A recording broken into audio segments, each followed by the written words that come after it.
Once there was an explosion, a bang which gave birth to time and space. Once there was an explosion, a bang which set a planet spinning in that space.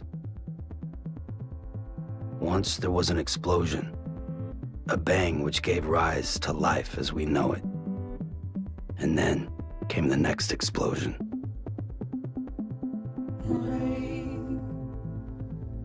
There comes a time where a new piece of media comes out that is something we haven't seen before, something that people talks about, they play it, they watch it, they enjoy it, you know.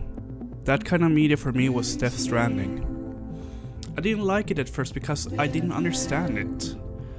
I'm just a guy walking around in a wasteland delivering packages for people that is spread across the continent because a supernatural occurrence have happened which have forced people into isolation. Why should I care? I just walk through a barren wasteland where there's barely anything left alive anymore, and the only kind of life there is so hidden. Why should I care? I just got the technology to connect the entire world through a complex kind of connection, almost as a fiber connection. But why should I care? The future of the continent is at my fingertips. We have heard this before. I'm the only one that can save the entire world. But why should I care? When Death Stranding came out, I didn't really get the hype for it. I watched some of the trailers for it and I thought it looked cool, but that was about it. I was a little bit interested, and then the reviews started to come in once the game dropped, and a lot of the reviews were pretty negative in the beginning. They didn't really tell me that, hey, this is a game that you should actually care about. They told me to play something else and that this game was a waste of time, so I didn't play it. When the game then came out, a friend brought his copy of Death Stranding for the PS4 home to me, and we booted it up. He wanted to show me what Death Stranding actually was all about. We booted it up, and we was met with the cutscene of Sam Porter Bridges on his tricycle riding across the continent of UCA. It was beautiful. It looked really cool, but I was still confused. I didn't understand what I was looking at. And after the first intro cutscene, I took control of him. I took control of Sam Porter Bridges. I took control of him going down the first hill, collecting all of the packages that was spread around, and the game looked so... it was beautiful, but what was so special about it? I didn't understand. And then it happened. The first song started to play while I was introduced to the writer of the game, Hideo Kojima. And I mean, just look at it.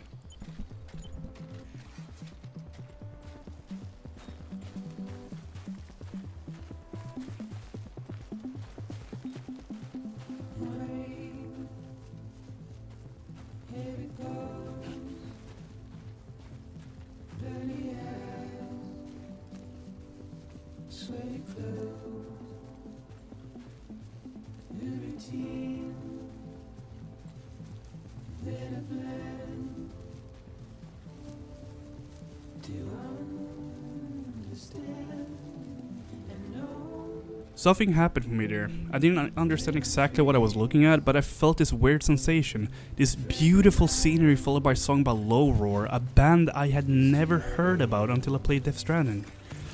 Needless to say, they became one of my favorite bands thanks to this game. I didn't get to play that much, and I still had so many questions about what was really happening. Why am I delivering a dead body to the incinerator? Why not bury it somewhere instead? But, oh well, I guess I just have to deliver it. And then even more questions came to me. What are these things, like abstract weird monsters you can barely see just floating around that respond to sound and touch if you get too close to them? And that was when I stopped playing because we didn't have that much time for it anymore and was going to do other things. Then one day, the same friend gifted me it on Steam, so I had the chance to go back into the game to get the answers to my questions. And I played it, then tired of it. And I came back to it all the time because there was something to it. Even though I beat it, I still booted it up because I still wanted to deliver more stuff in the game. Hideo Kojima even made a tweet about it, if I remember correctly, about how the game was about connecting people. And that's what you do when you play it. You connect the people that are isolated to the world. and even do it by playing the game itself. You connect with other people by just doing things, and it's the most genius way to make the game feel less isolated. You're just a guy. You're just a porter that's delivering things to other people.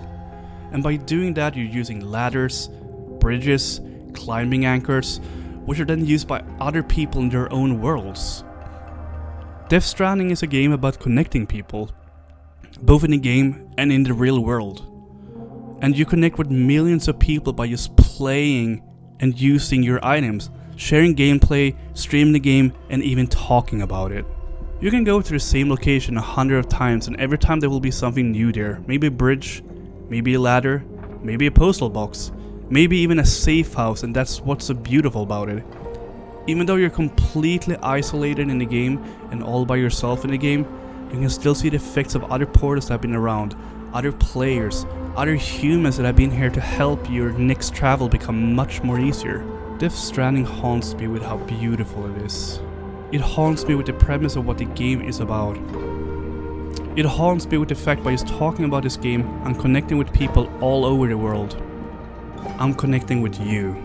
I to this day can't understand myself how Death Stranding, a game that is basically a walking simulator where you're just delivering packages, where you're just building up things in a barren wasteland, can be one of my favorite games to this day. There's something magical to this game, and I think the magic is in the fact that it's not trying to be something outstanding, something extremely special. It's not trying to be the next biggest open world game with millions of NPCs around every corner with new quests for you. It's not trying to be the next open world killer or whatever you want to call it. It's not trying to be this revolutionary new title. It's just a game where everything is empty and you're just a guy that's not interesting in any way at all, where you just connect the world, and I think that's the beauty of it. Is the gameplay exciting?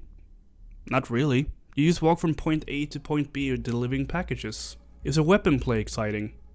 Not really. It feels like your average basic shooter that still haven't figured out how to play yet. Is it driving exciting? Not really.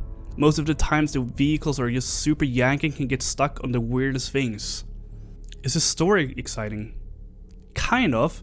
Even though it's complicated and just straight out confusing at times, the story was the reason I kept on playing. At first, I didn't understand this game, but the more I played of it, the more I wanted to know what the next location was going to look like. The more I wanted to meet with this weird man called Deadman. The more I wanted to meet with Amelie. The more I started to question myself, is Amelie even real? And what's up with Sam Porter Bridges? Excuse me if I'm pronouncing this bad or wrong, but he's the man that got happyphobia, which is fear of being touched, and the man that can feel BTs around himself. And why can't he resurrect from the dead? And what's up with Hartman, the man that dies every 21 minutes, goes into cardiac arrest for 2 minutes to go into the beach to surf for his family and then comes back to life? What is the beach? It's sort of a limbo, I guess you could call it. It's a place where before you die completely, you wander out to actually, die properly. The beach that somehow connects us all in a way with our souls and minds. It is kind of like the manifestation of mankind's consciousness. And what's up with the BTs? The beach things that are connected to the beach but still in our living world holding a connection between both. And what's up with Higgs? The terrorists that can control BTs into anything to create a mass extinction to happen. And what's up with the world?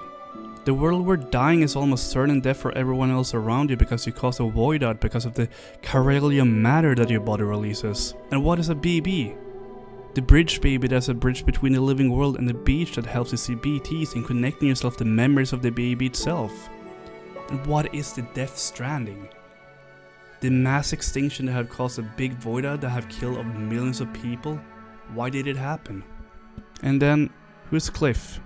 The man that seems to have fought in several wars, which can't be possible, but the wars are his own kind of manifestation of his inner war with himself. Death Stranding is an absolutely beautiful game that at first I didn't understand, and I still don't 100% understand, and that's fine. I just can't stop thinking about Death Stranding and how beautiful it is.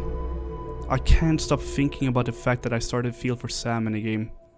I can't stop thinking about the perfect time Death Stranding got released. Just before a world got struck with a virus, and we got forced into isolation.